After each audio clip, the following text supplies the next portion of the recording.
So currently we still have a lot of work to do. It makes my heart warm when I look around and I see fellow female chief nuclear officers, I see site vice presidents, I see plant managers.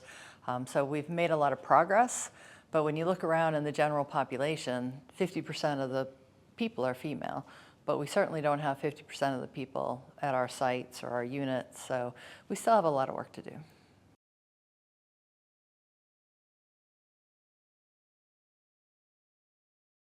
Well, there are plenty of studies that show that the more diverse your workforce is, the better outcomes companies can achieve. And it makes sense. When we have problems at the plant, what's the first thing we do? We put together a cross-functional team.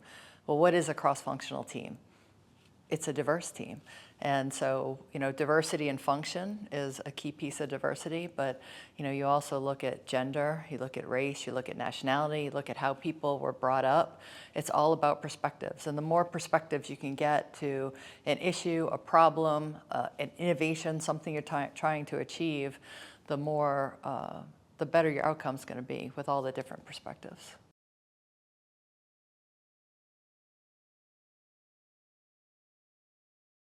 Well, certainly even before the program, right? We all want to be excellent. We all want that WANO 1. We all want the top quartile indicators. But when you can see them all in one place and how everybody is doing, it not only promotes a little healthy competition, but it also helps you see who's doing well and who's not doing so well, and helps us reach out to maybe help those that aren't doing so well. I mean, transparency in our industry is so important. We all know that an event at any of our plants affects all of us. Our industry is that connected. So the more that we can get all of our information in one place and know how we're doing as an industry and continue to move our industry forward, both for the current fleet and getting us ready for the future fleet, the better off we're all going to be.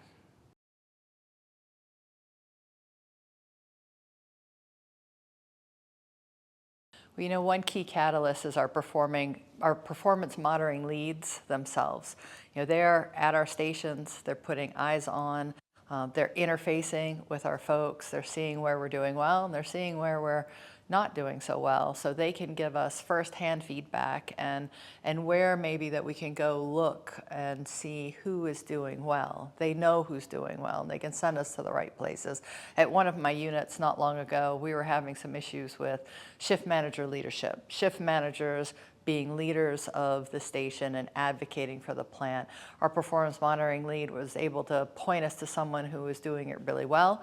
We sent some of our shift managers there. They brought the information back, and we saw almost immediate improvement in that plant. So very helpful to have folks that can link the who's doing well with what maybe we're not doing so well together to help us improve.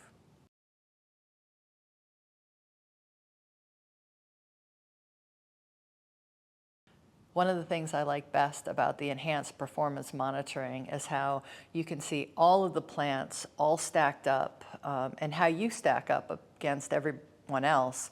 But also, when you see that stack up, you can see who's doing it really well. So you can go into one area, chemistry, radiation protection, operations, and see who's doing well in that area. And then you can reach out to them for benchmarking or getting information, and having it all in one place has been very helpful.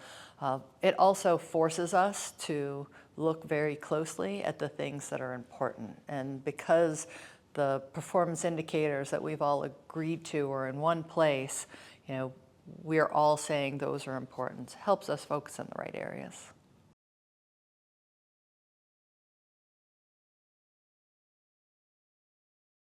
So this is actually my first BGM, and I wasn't quite sure what to expect. But what I was looking for was to expand my network, meet new people, and different best practices. I have already written a whole list of things that I need to go back to my stations and either check to see if we're still doing things that I think we're doing, or even share some new things that I've learned while I was here.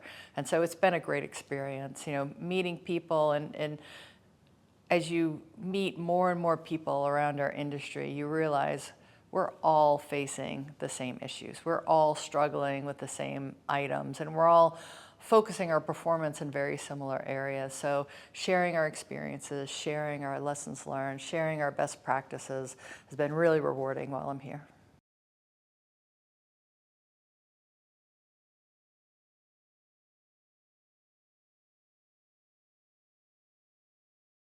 So I did a secondment for many years ago, but I did it for a couple of years, and they are so good for development. And so if we're doing our jobs as leaders and we are developing folks with diversity in mind, and we're using secondment for the development of our future leaders, it goes hand in hand. And so if we're doing our succession right, we should have folks that are being seconded that are diverse. Right now, of the 4 folks that I'm sending, I have 50% diverse, and I want to keep that trend because it is such good development. And the people that we should be sending are the people that should be walking in my shoes one day.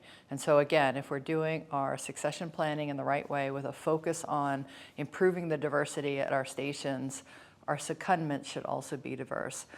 The diversity in your secondments also helps in the diversity of perspectives that your folks will be bringing to other stations and bringing back to you when your secondees come back. So.